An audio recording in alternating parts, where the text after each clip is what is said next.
Abatuuze b'Enjeru nga bali wamu n'ab'enganda z'abagenzi abana abafiira mu kabenje ku luguudo oluva Ejjinja okudda e Kampala bavudde mu mbeera ne boogerera poliisi ebisongovu oluvannyuma lwa poliisi okulemererwa okuziikula bagaasi okunnyolola emirambo gy'abannaabwe. Akabenje akaatuga bano kaagwawo mu kiro era kaalimu emmotoka 3 ne pikipiki ng'abaaliwo bategeezezza nti kava ku Fuso namba UBK 622C eyali etisse bagaasi ng'eva Kampala edda Jjinja okulemererwa omugoba waayo ng'etuuse ewa Kiganda mu Njero n'etomera taxi namba UBB noti 59N ne Costa namba UAG 221 n'agikuba ekigwo olwo bagaasi n'emuyiwa mu luguudo n'emyala ekyaleetawo akalipagano k'ebidduka. Ku Lwokusatu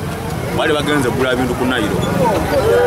ali kwemuluka oluyagwa netutwadamu kubalaba jula abanoonyeza lunaku lulamba ne batugula. Olwaleero ababodaboda nga bali wamu n'abatuuze b'okukyalo Nva nga bakulembeddwa Ssentebe Ssennyonga Madiro bazzeeyo mu kifo awaagwa akabenje ne batandika okuziikula bagaasi wabula kibabuuseeko okusanga nga abannaabwe abana be baludde nga banoonya baabuutikirwa ne bafa.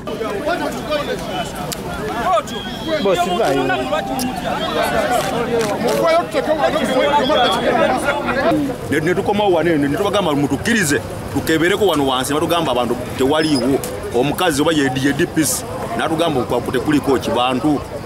netwewaza netukomawo ogwokubiri kwekukwata ebitiiyo okunoonya abantu baffe bakera bakati baabwe kati kamera yaabwe yalabaki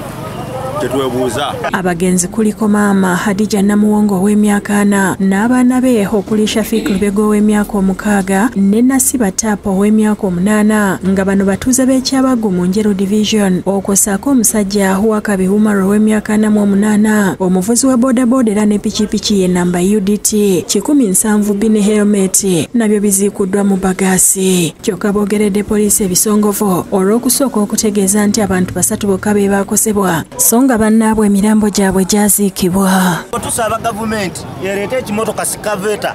banjale emmotoka ekyanga bwekyazimu kingoli mu kkubo jukira emmotoka weesaweze yagwiramu abantu baba bava ku makampuni ku mirimu gyabwe ate lwali lwakusatu nga lwakatali. Emmanuel Mwogezi ssentebe w'abavuzi ba bodaboda ategeeza ng'abagenzi bwe baali bava ku Nairo nga badda Mbiko we baagwira akabenje nga n'abalala basabye oluguudo luddabirizibwe.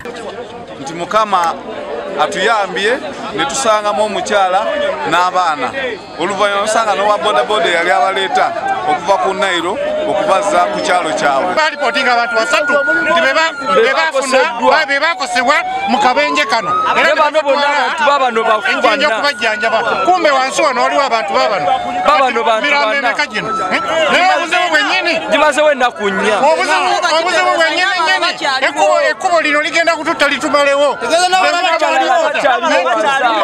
babuze tugende wali tutuko omusayi kulukuta mu mazzi otumanye abantu baffe gye baliwa mu mazzi netutandiwa bulungi bwansi omukuwamu kitiiyo nkumbi tusaba gavumenti etuyambe mu mbeera eno. Oluvannyuma lw'okuziikula emirambo n'enkombe DPC w'Enjeru n'abasirikale batuuse okugitwala mu ggwanika kyokka nga wabaddewo okusika omugwa ng'ab'enganda bagamba tebalina nsimbi za kugijjayo